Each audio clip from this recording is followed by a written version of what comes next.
Class this morning. I'm glad to see all of you here. In addition to our normal crew, I see several visitors. I'm glad to have all of you with us. Before we go any further, though, Josh, would you mind leading us in prayer? Pray with me. Father, we humble ourselves before you this morning. We are grateful for the day you've given to us and grateful for this opportunity to discuss your scriptures.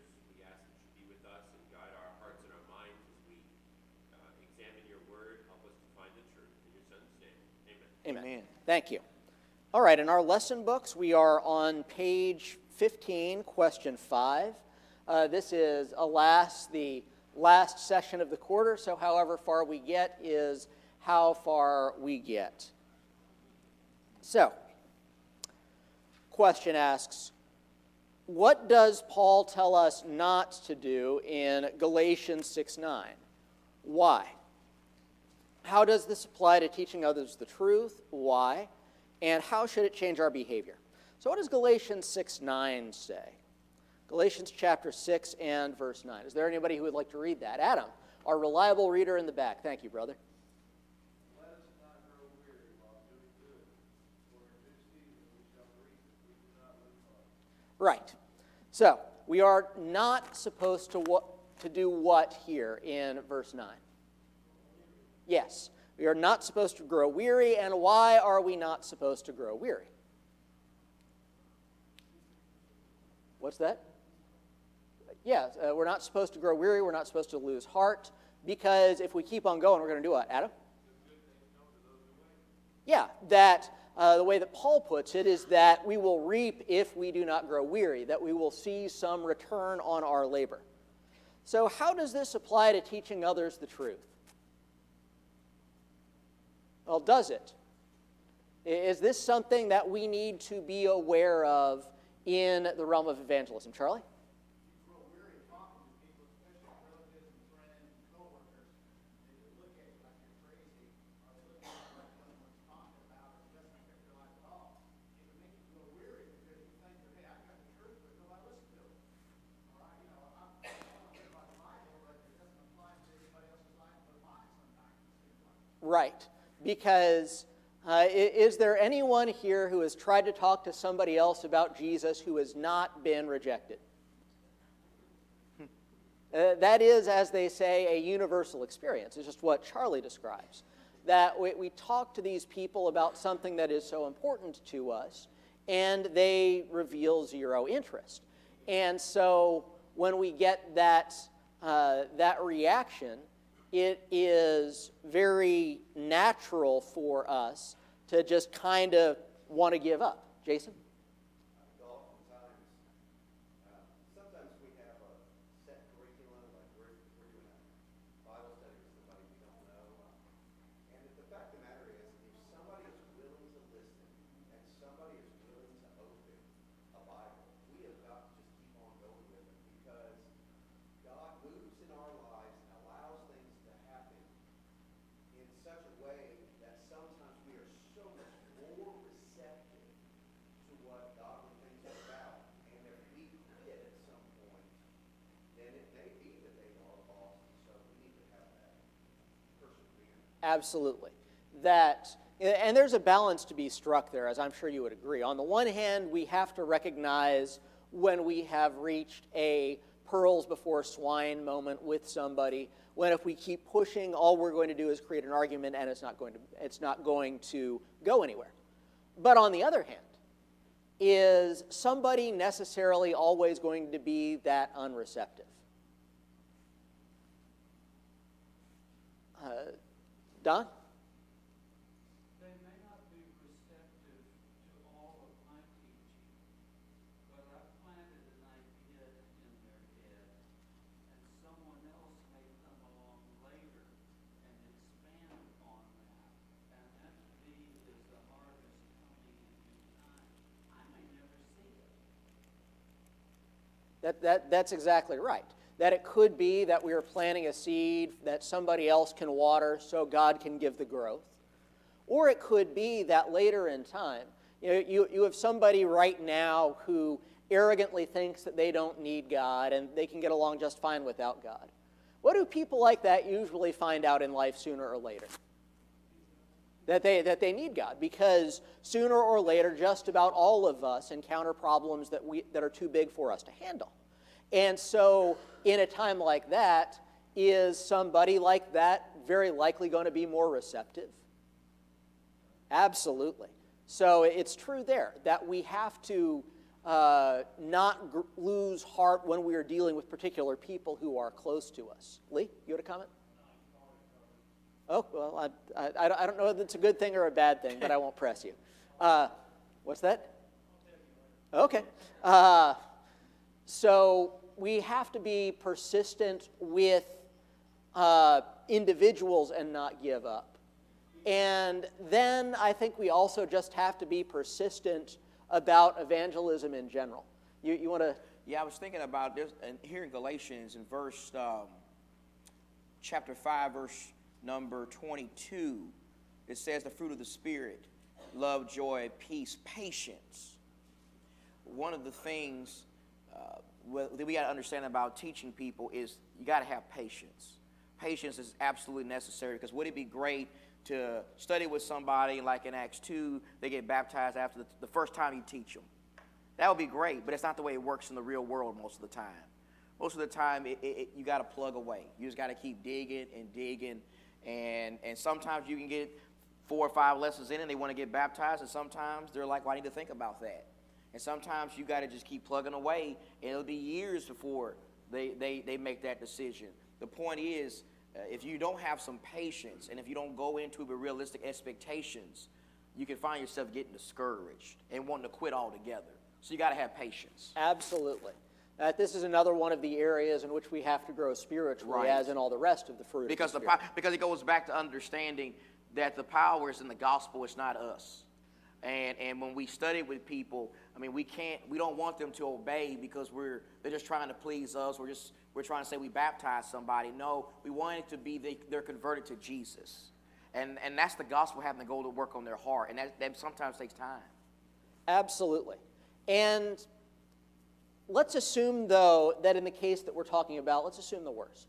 Let's assume that we have shared the gospel with somebody, and God knows this, we don't know this, but it is true, that this person is never going to listen. That no matter how hard we work, no matter how much we love them, they are just not going to listen. Is that a reason to stop sharing the gospel altogether? No. No. Because in addition to needing to be persistent with people along the course of their lives, we also have to be persistent in talking about Jesus with other people beyond that. And if people want an example of what you're talking about, just read the book of Acts. Because in the book of Acts, we think of Acts as successful conversion stories, but the fact of the matter is there are just as many unsuccessful, if I can use that language, where people did not respond to the gospel. You look at Paul goes from city to city, and many times people don't listen to what he has to say. They send him away. And what did he do? He never quit. He kept on preaching. And the interesting thing about that is that when you see Paul going to all these cities all around the Mediterranean being rejected, what racial group is it that is usually doing the rejecting? The ones you wouldn't think. Yeah, it's the Jews. It's the Jews. It is A, the people who looked like they were closest to the kingdom of God, Right. And B, the people to whom Paul was related. Yep. So these are the people that he is most personally concerned with saving. And yet, the record of Paul's work with the Jews in the book of Acts is, there are a few successes here and there. Well, mostly it's not too good. Generally, it's failure. Right. And so, would it have been easy for Paul to be discouraged by that? Yes. Jason? And I think sometimes it's interesting, as you get into evangelism, sometimes it works that when somebody already has a background, a religious background, you're thinking, well, this is good. We don't have to establish some of these truths. But at the same time, sometimes you have some larger barriers Yes. and hurdles to overcome. Yes. And I personally found that when you have somebody that has a relative clean slate, Those are the, yes. that they went to church, but they never went to church at all. Oftentimes, those people, much like the Gentiles in the New Testament, they're just That field is wide open. like, I've been waiting for somebody Yes. to tell me. Exactly right. I think that I have literally never baptized somebody who was a committed member of a denominational church. Right. That it has always been people who were, maybe they're kind of on the fringes, they show up once a year, they don't go to church at all, they've never gone to church. People like that, as you say, like the Gentiles, it's the people who don't have all this stuff that you have to tear down, who a lot of the time are going to listen to. And Matt, you know what I've seen with people who were many times baptized, maybe they went to a Methodist church or whatever, and then they came into a gospel meeting, let's say, at a Church of Christ building. And then they hear something they've never heard before, like about baptism for remission of sins. Well, they'll get baptized. I guess they want to do after they get baptized. Go right back to the Methodist church. So they say, oh, okay, I heard something that I know I need to do, but now I want to have my cake and eat it too. I want to go back to the Methodist church because maybe they got family members over there and they just don't want to let that go. I've seen that happen a lot too, and that's really not true conversion. It is not. These are not people who have given their heart to following Jesus. Right. Like we talked about earlier, it's a situation where baptism was buried, repentance was the burial. Right. Evangelism is very much like fishing.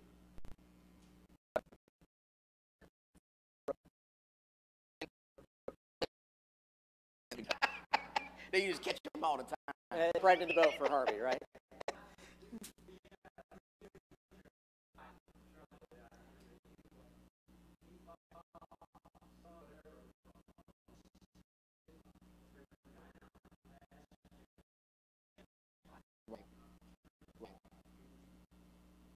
Gotta just keep plugging away, right? And that gets back to some of the other stuff we were talking about the need to build relationships with people, to know where they're coming from. So, point taken, brother. Anything else on this?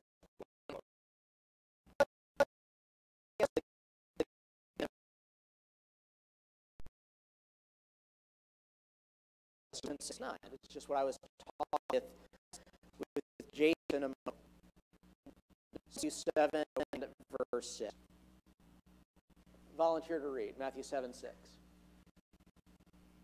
All right, Brother Smith. Give not that which is holy unto the dogs, neither cast ye your pearls before swine, lest they trample them under their feet, and turn again and rend you. Right. So, what's the advice here?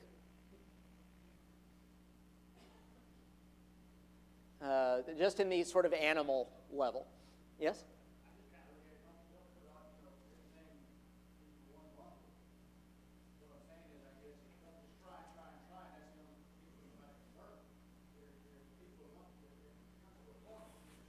Yes.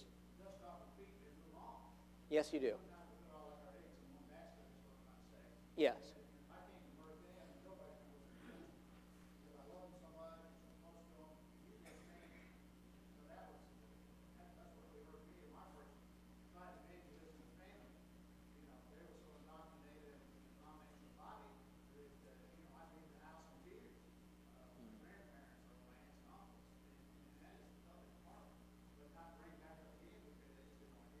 Yes. Matt, and I think Charlie making some good points. When I read this, what I take away to go with what Charlie is saying is you can't, there's a sense in which we can waste our time on certain people. I hope that's not too strong a language. But that I mean is you see somebody's clearly not wanting to hear what you have to say.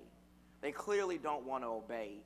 And studying with them 15 more times and keep trying to just, knock them over the head with it, it ain't going to change their heart. They have a heart like Pharaoh. There comes a sense in which you got to use some judgment. And you got to say, maybe I need to move on to somebody else. Leave the door open. Tell them if you want to talk about this at some point, I'm always open to it. But you're clearly not receptive now. We need to move on. There's a sense in which I think we have to do that. Otherwise, it's like trying to give a pearl to a pig. You're trying to force something on somebody, and they don't want it. Yep. Reminds me of back in my Joliet time. I was studying with an older lady who was brought up in the Catholic Church and still had strong sympathies with the Catholic Church. And I must have studied with her for 18 months probably. And it was like weeding my garden. Because, she'd say something and I'd show her from the scriptures what the truth was.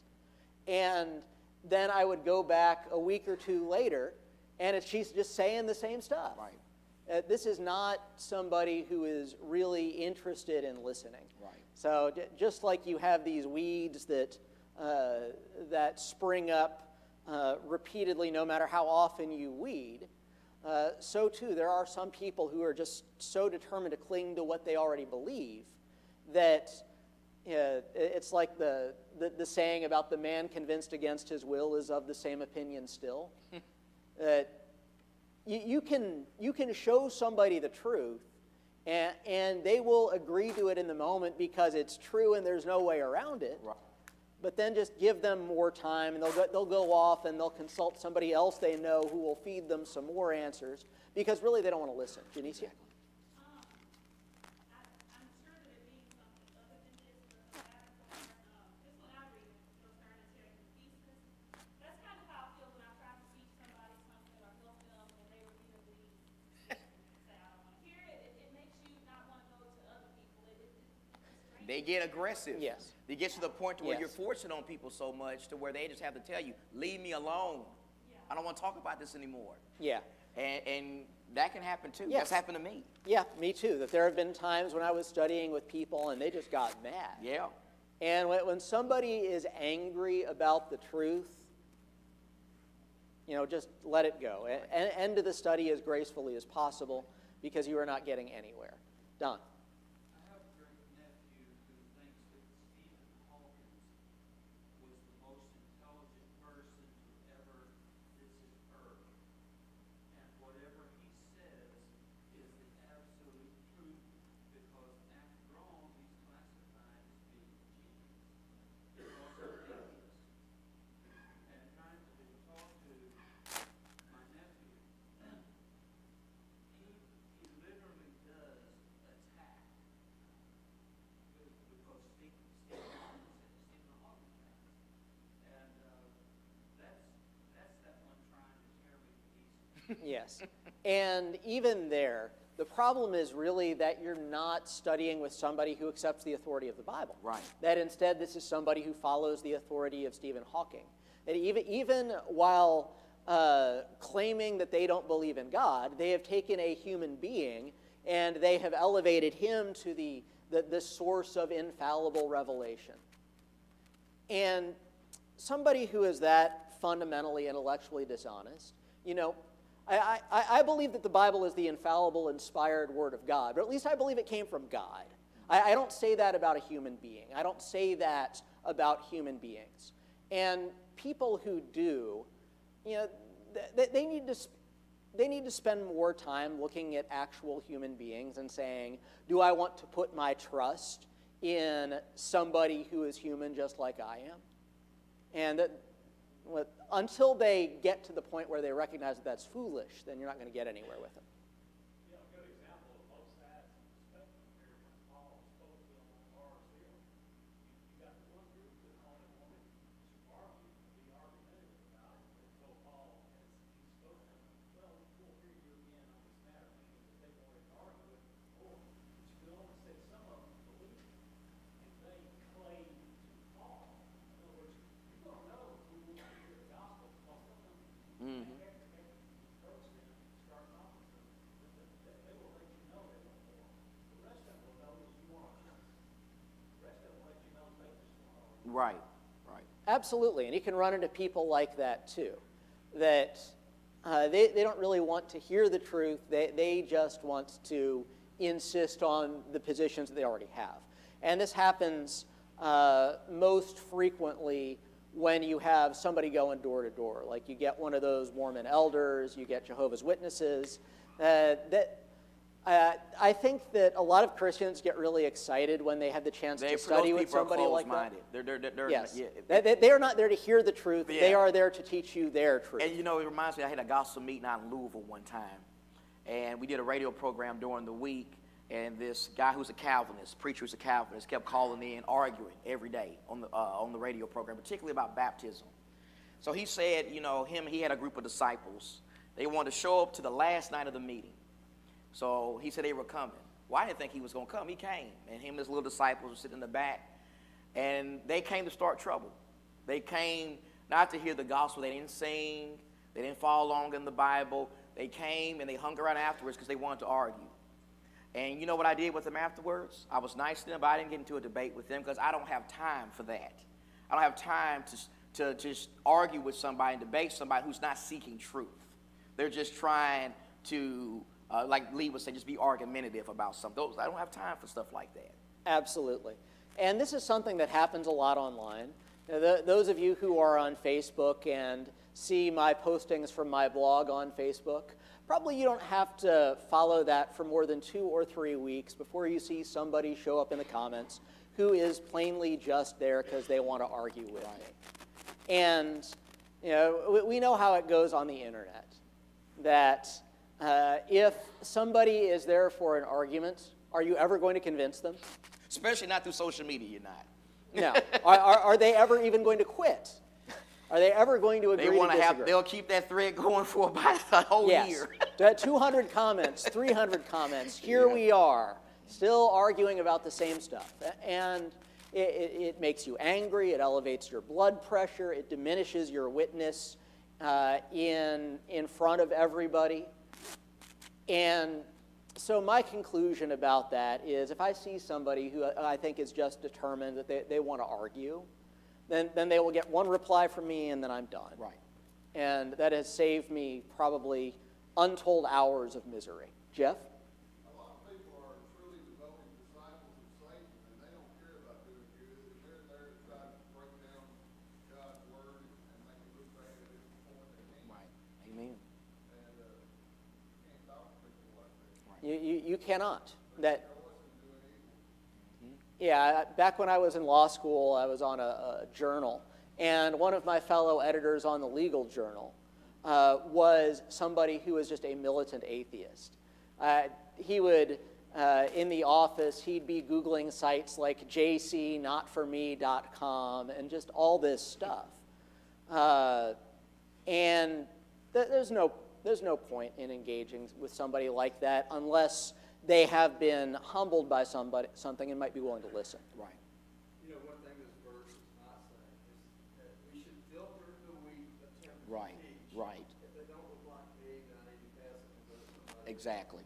That's a great point. That's an excellent point. That here, what Jesus is not saying is presumptively judge people. He looks like a nice, clean-cut guy. I bet he would be receptive to a study. On the other hand, you've got this woman over here. She doesn't look the cleanest, looks like she comes from a poor background. Clearly, she wouldn't be receptive to the gospel. Or maybe she's shacking up with her boyfriend. So somebody like that will never listen. And we know that's not what Jesus is saying, because in Matthew 28:19, what did he say? Go therefore and make disciples of all nations, baptizing them in the name of the Father, and the Son, and the Holy Spirit. Mark 16:15, go preach the gospel to every creature. So Jesus clearly wants us to attempt to spread the gospel everywhere, to every person, no matter what their background is or whatever. So that's a great point. My understanding is Matthew 7 is not saying that we be soil inspectors, but as the point is, if we're trying to study with someone, they keep showing resistance, there comes a time when we just need to move on. Right. So now for the money question. How do we know when to apply this instead of Galatians 6:9? How do we know when the time is right to shake the dust off of our feet versus continuing to work and not growing weary? How do we know? Watch your reactions. That's it. That's the only way you can tell, is looking to see how somebody reacts to the gospel. And I think a lot of the time saying this is the application makes Christians uneasy. It does. Because we like to take judgment out of being a disciple, that we like to make everything into black and white rules, so either you're doing it right or you're not.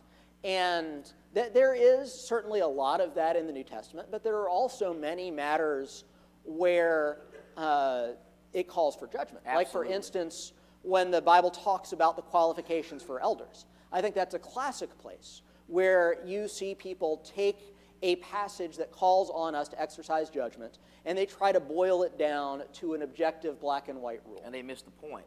they turn it into a checklist instead of a portrait. That's it. And they missed the whole point of it. Yes. So this is another place where we are called upon to exercise judgment. Dr. Clifford? I think you still have to remain friends because Yeah. something may happen. Sure. Absolutely. They'll come back to you, so you can still be friends with them, but just don't be badgering them all the time. Exactly. That's exactly right. That's exactly right. And because, just in the terms of Jesus' analogy here, if you don't throw your pearl before the pig, is the pig going to get upset? Or is the pig just going to leave you alone? He's going to keep staying in the mud and he'll Yeah. be good. Pig is going to be handing Yeah. out, or is going to be hanging out, and it's not going to give you any trouble. And so it is that we can be friends with somebody on a secular level and just recognize that we can't bring up religion with them. And 'cause it's that's not the, gonna that's the go same well. relationship I have with my grandfather pretty much. I've told this story many times. My grandfather and I have been studying for almost my whole life. And we've gotten to a point now to where we love each other, we trust each other, we have a great relationship, but we don't talk about religion as much because he's not receptive to that right now. Exactly. But I keep that door open by having a good relationship with him. And when we are talking to somebody, be aware of the possibility of pushing so hard You push him away from that good. we convert it into a pearls before swine situation. All right, anybody else? Okay, on to lesson 8. See how far we get in 25 minutes. So, question 1. What has happened to the Christians described in Philippians 3:18 and 19? How serious a problem is this? What should our attitude toward the problem be? So let's read Philippians 3:18 and 19.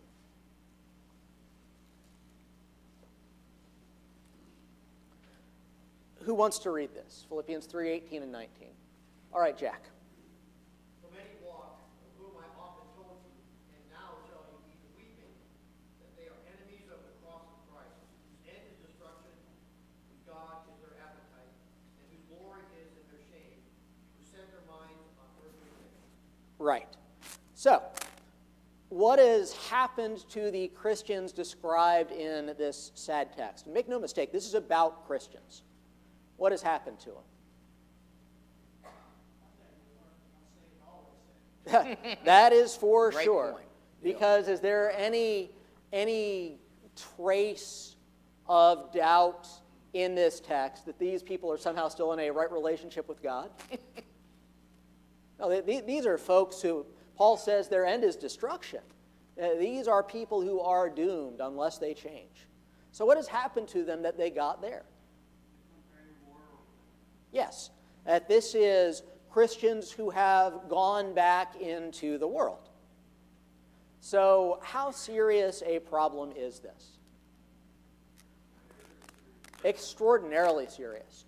Just in the Jackson Heights Church alone, what would this auditorium look like this morning if everybody who had been baptized since the founding of this congregation and had not moved to some other location and had not died? What would this auditorium look like if all those people were still here this morning? Yes, it would be full. Sean and I have a good friend in Texas, Wesley Pollard. He is one of the best personal workers we know, and yet he says that if everybody he had converted stayed faithful, they'd have to build another church building just as big as the one they've got to hold all the people who had fallen away. Yep. So what should our attitude toward this problem be? How should we feel about the prospect of Christians falling away? Sad. Is that even strong enough? Is this just a matter for sadness?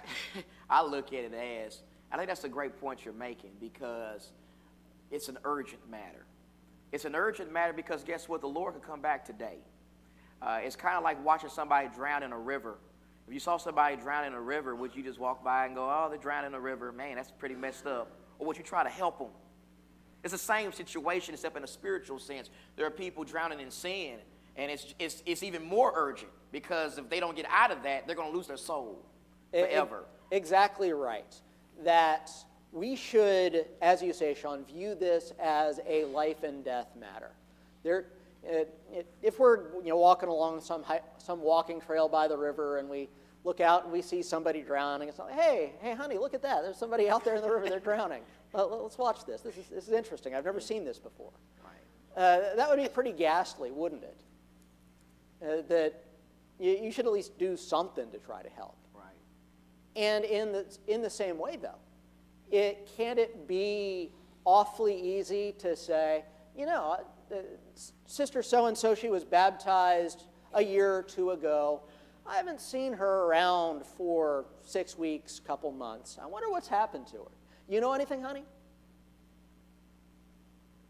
We do have those conversations, don't we? Janicia? And I have a personal experience with this. I had a friend at a different congregation who cheated on her husband. She got pregnant.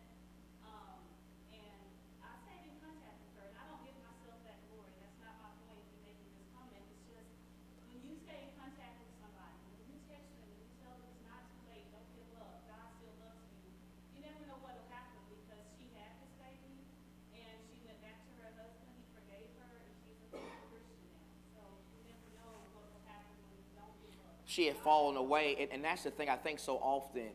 When I say we, I'm not just talking about, obviously, our group. I'm talking about Christians in general. I'm using that in a general sense. We can just be too quick to, when somebody falls away, just kind of brush that aside. Or they falling away. What a lot of churches do around the country is they'll just check them off on they'll take them off the attendance, and we move on.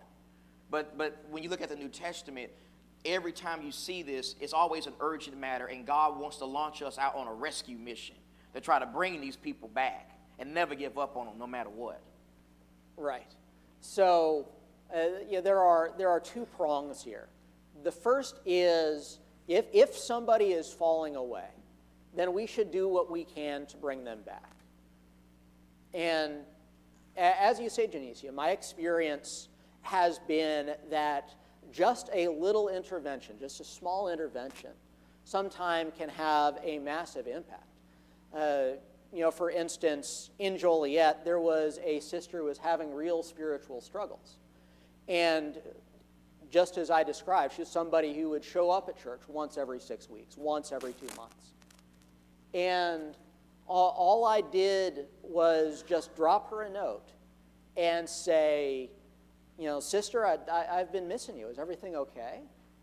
I'm concerned about you. And from that, I got this whole great big long thing on Facebook about how because I didn't have to condemn her. She knew she was doing wrong.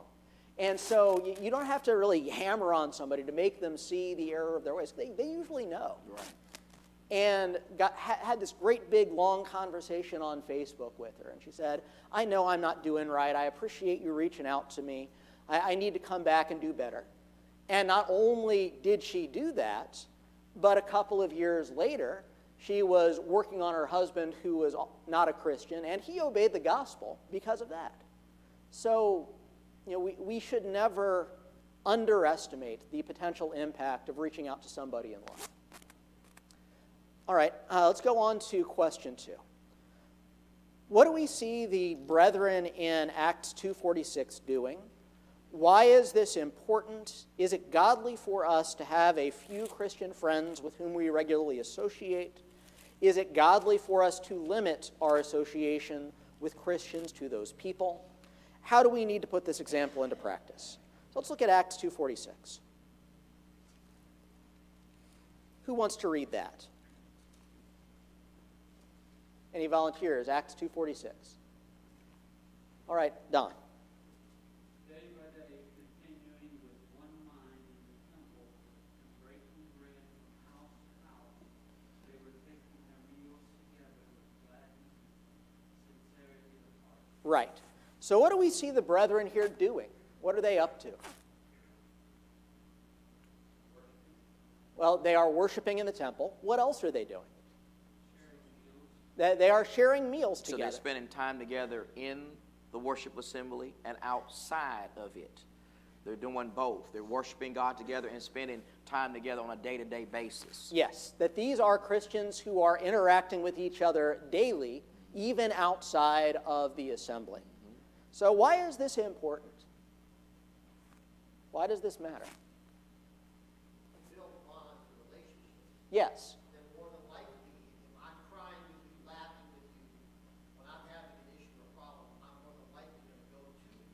Yes. Spend time with you. There's some trust Yes. built up there, right? Yes. The bonds that we build with other Christians also end up strengthening our bond to the Lord. Jason? I think this goes right back to question one, is a person's faithfulness is somewhat twofold. Obviously, it's all on them to be faithful. It is their decision. They will stand before the Lord. But not only as individuals within a congregation, but especially the leadership can help to strengthen those bonds. And as we get to know one another, which is oftentimes we get to know one another around a meal or some games or some social events. Those kinds of things connect and knit our heart together so that even when we're struggling spiritually, we might still associate. It is so easy for us, if we don't have any really good relationships, to step away from God or especially from the church. And it seems incumbent upon every single one of us to look out and usually somebody within our peer group or around our age and purposefully connect with them. And there's no reason we shouldn't connect with all the ways that we can connect with one another, Facebook and texting and so forth. Those things will not ensure faithfulness, but they surely will greatly encourage. Yes. Even people who are totally connected can fall away. But most often it is the people who are not connected at all. Carolyn?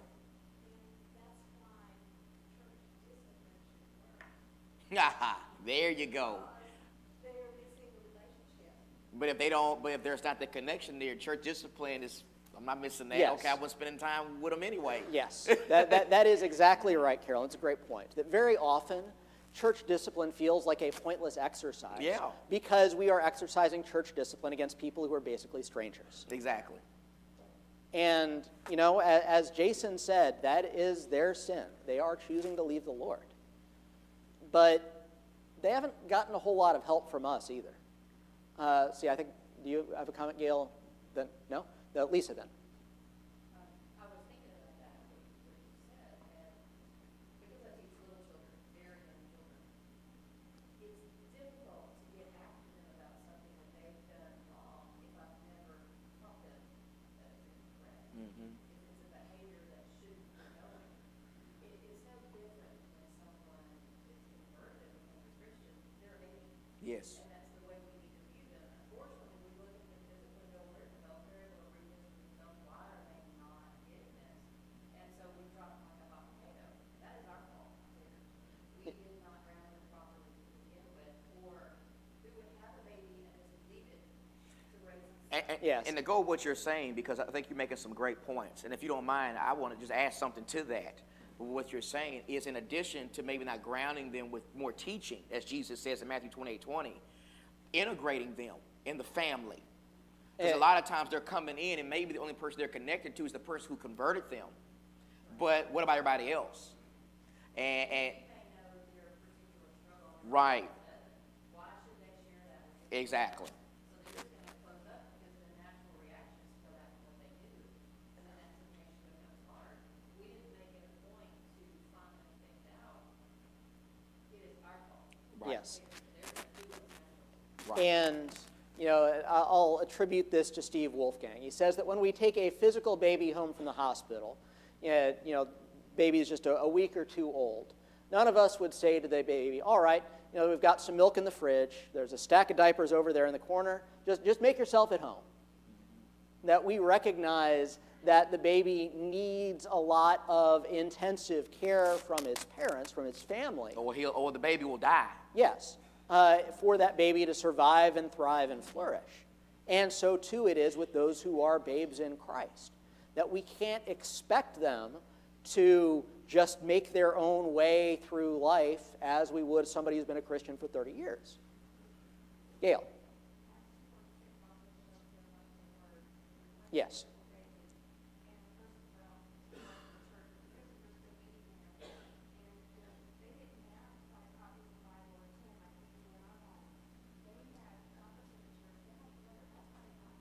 Mm-hmm.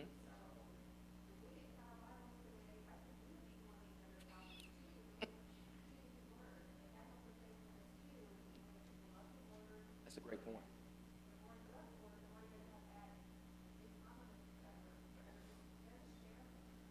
That is a great point. And it reminds me of something that I've seen when it comes to those who are quote-unquote youth ministers, that a lot of the time they tend to be the minister of pizza and basketball, that they do not... Don't forget karate too. So. Yeah. They do not encourage the young people they are working with to make that connection to the Word. And, you know, social activities are great. It is great for us to spend time with one another.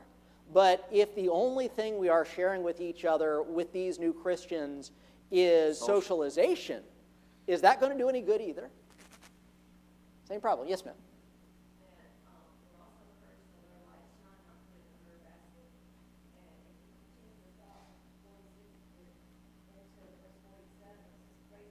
Having faith with all the people.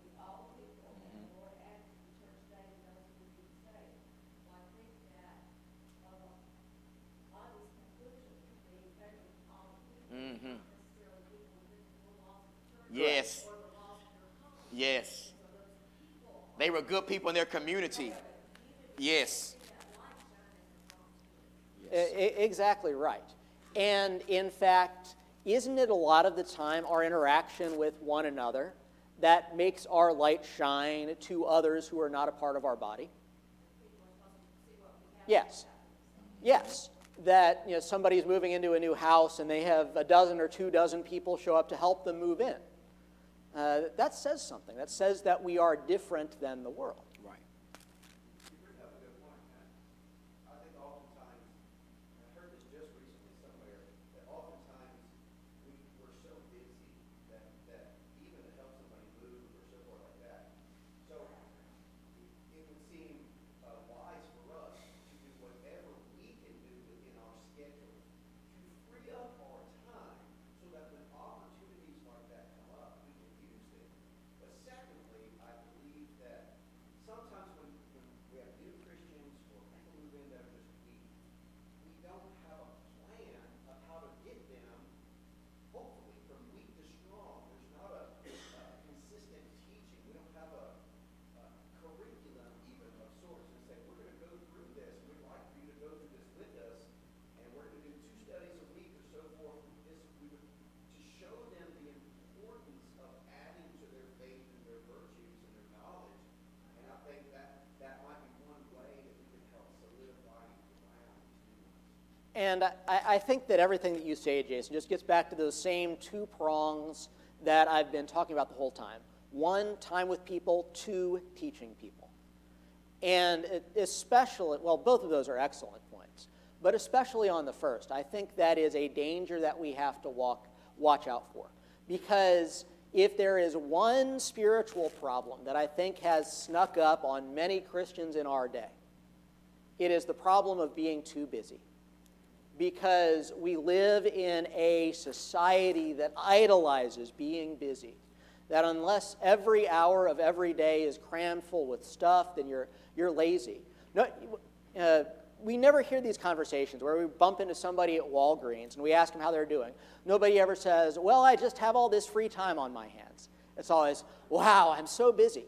Because being busy is something that we brag about. Mm-hmm. But the problem is that we are so busy with all these things that we allow to just sort of drift into our schedules, that they deprive us of the time we need to study the Bible with other Christians, to eat with other Christians, to help other Christians, to have the spare brain power to say, you know, I haven't seen so-and-so at church for a long time. I need to reach out to them. there are all of these things that we ought to be doing that very often we are not doing because we are too busy. And that is something that every one of us needs to honestly reflect on and ask, have I filled my life so full with stuff that I don't have time to serve God as I should? And that should be sobering. Anything else? Harvey. You know, a lot of people, especially young people, they'll pick out athletes and things like a lot of and try to imitate. Well, here the urban church has given us a good example of what we can do. And the end result is this is a perfect example for us to follow. It says the end result is they're adding to the church. Yes, yes. That is so. And certainly we are supposed to learn how to follow God from studying the Bible. But how else do we learn to follow God? Through others. And we should not shy away from how important that is. You know, I will tell you right now that I would not be remotely the man that I am if it had not been for the example of my father. That he marked me so deeply that I will carry the stamp of his spirituality as long as I live. And when that is so, that's something that we need to be mindful of in our relationships with others, that we should look to influence them. Adam? Pertaining to the first, I feel like you're saying that, you know, we come here 1 day, 2 days a week, and the other days of the week we are with other people that are not necessarily our church Christians. Yes. But I feel like it's saying here that if we spend more time with our fellow Christians outside of church, it will help us spiritually to not think those worldly thoughts on the other days that we're not with our church. Yes. 100% right, brother. The more time we spend with Christians, the more they will help us do good. All right, I think we'll wrap things up there. Great class, everybody. Thank you for your comments, not just today, but all year long.